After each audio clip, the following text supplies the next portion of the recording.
Hello and welcome to the video. This is a video on the best things to do when you first get your helicopter.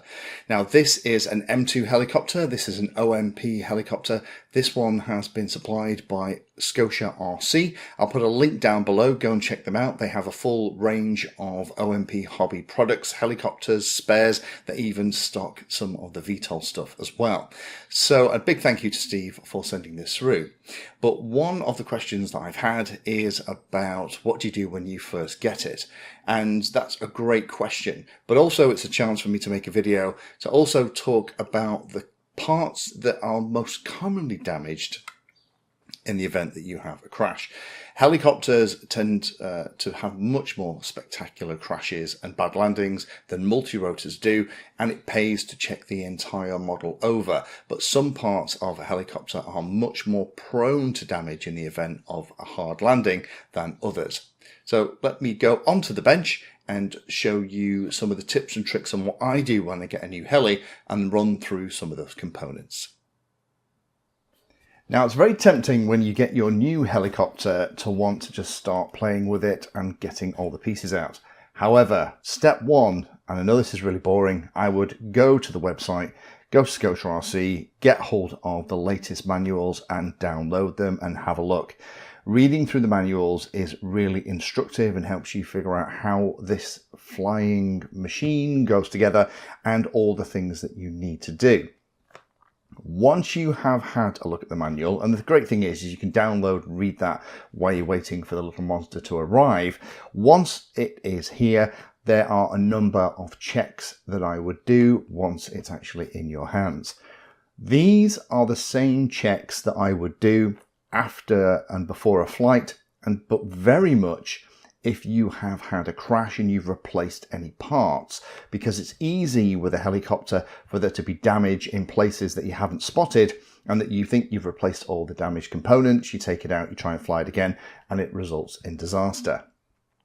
But let's assume that this is the first time we've taken it out the box and go through our inspection. Now, we need to lift it out by kind of gently pulling it straight up.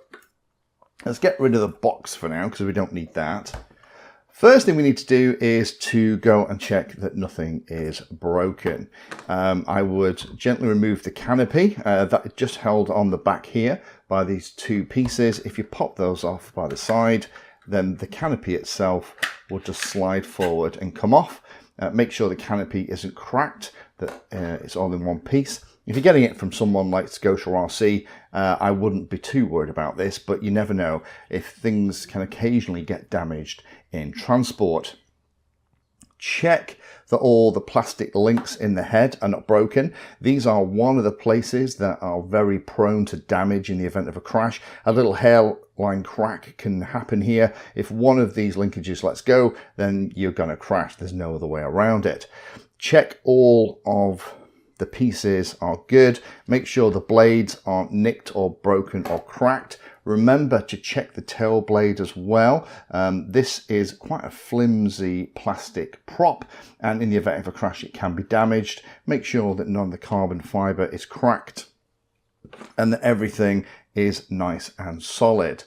I then would also check that all the screws are tight. Now, in a model like this, most of the screws are going to be held in place with a little dab of Loctite because they're screwing into aluminium pieces. So they should be good.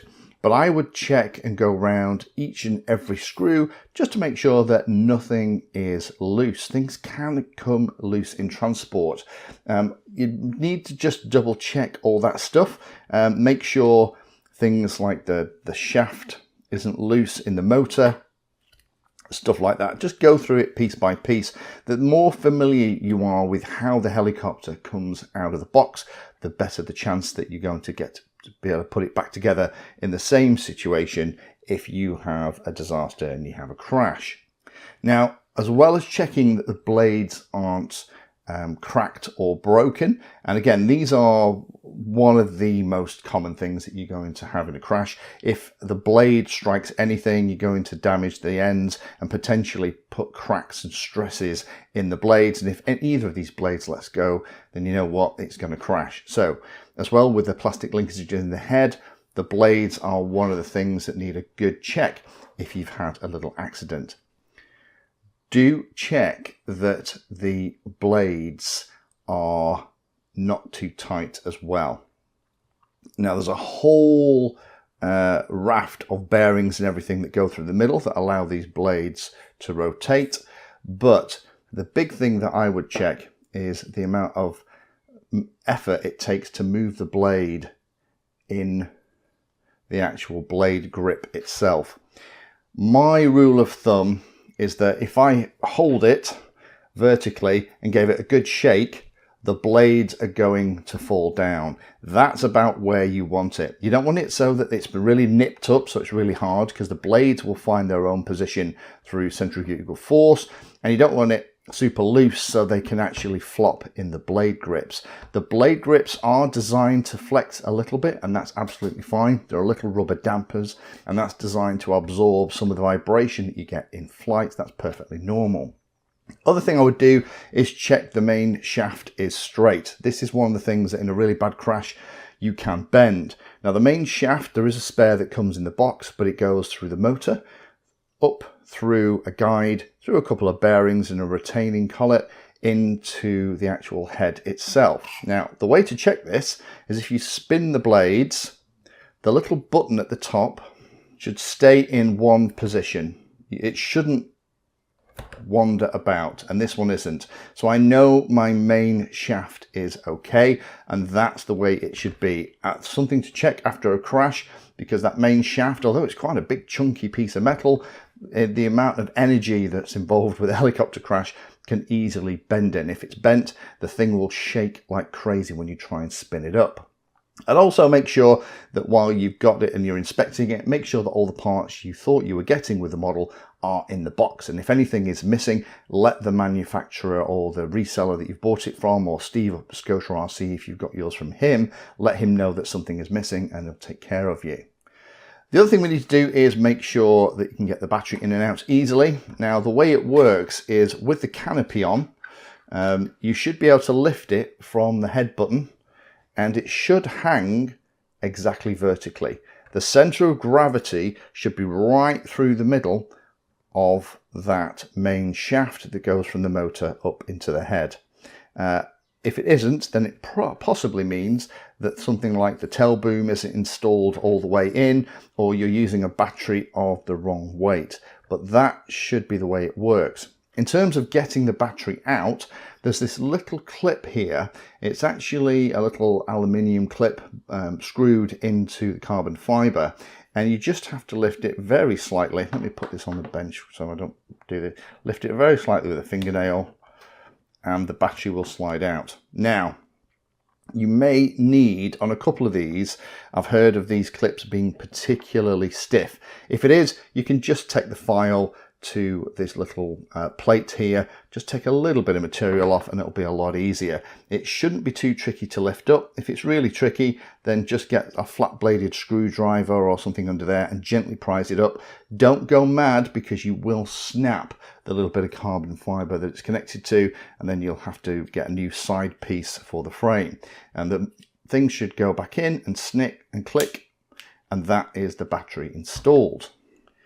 When you're putting the canopy back, don't forget the canopy itself on the M2 actually fits over all the gubbins at the top. So the way I do it is that I kind of get it so that it's like that, turn it over, and then this bottom tab actually fits here between the skids and the frame, and it's just a case of pulling the tabs to either side and putting them over the pegs to put that back in. I would also, at this point, before you fly it, take loads of pictures. It's great reference, as well as having your manual, to know exactly how the model looked before you crashed it for the first time. It's a great reminder of how everything goes together. Things like, for example, this tail blade. If you take the tail blade off, which I would recommend you doing if you're playing with radio settings, you don't want things powering up on the bench, it isn't obvious which way it connects back on. So do make sure you have the photos so that you have an easy visual reference so you can put it all back together. So let's put the canopy on and put it back in the box. There's only a couple last little tips I'll give you. So let me push the canopy so it's almost there. We'll push it into the slot underneath and then pop the grommets onto the little horizontal tabs. There we are, we're ready. Blades go back. We can see the swash plate isn't at the 0 pitch because the blades don't go together, but you can do that very gently with your fingers. Pop on the blade holder and push that onto the tail. If we now grab the box, the big tip with this is when you're popping it in, put it nice and flat, but put the tail vertical. The tail rotor needs to be vertical, otherwise when you push it into the box you're going to smoosh the tail and that will keep it nice and safe. I love the way that OMP Hobby provide a place to keep it like this and to transport it. Now all of the things that we've just talked about here are things that I would check after a crash again, or if you've had an accident and you've just repaired everything.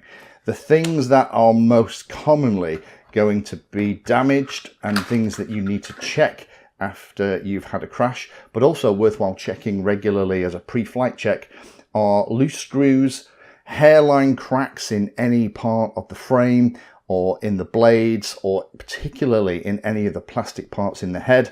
These parts are plastic because there's some parts in a helicopter are designed to be sacrificial, i.e. they break first to stop other parts, more expensive parts, being damaged. Also make sure that the main shaft isn't bent. Use that trick to rotate the blades, watch the button.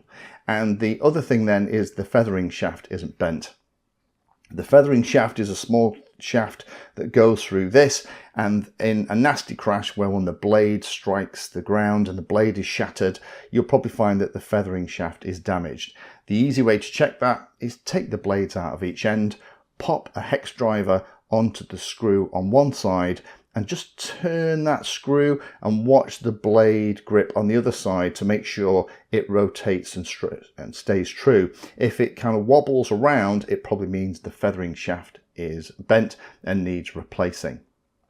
And then obviously it's the standard stuff. Your props are going to be the ones that get the most abuse, and don't forget to check your tail prop. That can also get damaged in the event of a crash. If it falls over, this can strike the ground as well. So hopefully that's interesting for those of you that are looking at getting a helicopter. Those are the things that I do when I get a new one.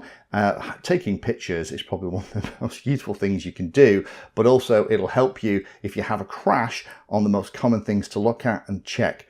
But I would always recommend when you do a repair, or you've changed the blades, or you've changed something on a helicopter, go through and give it a thorough check. One little problem on a helicopter will cause the whole thing to crash.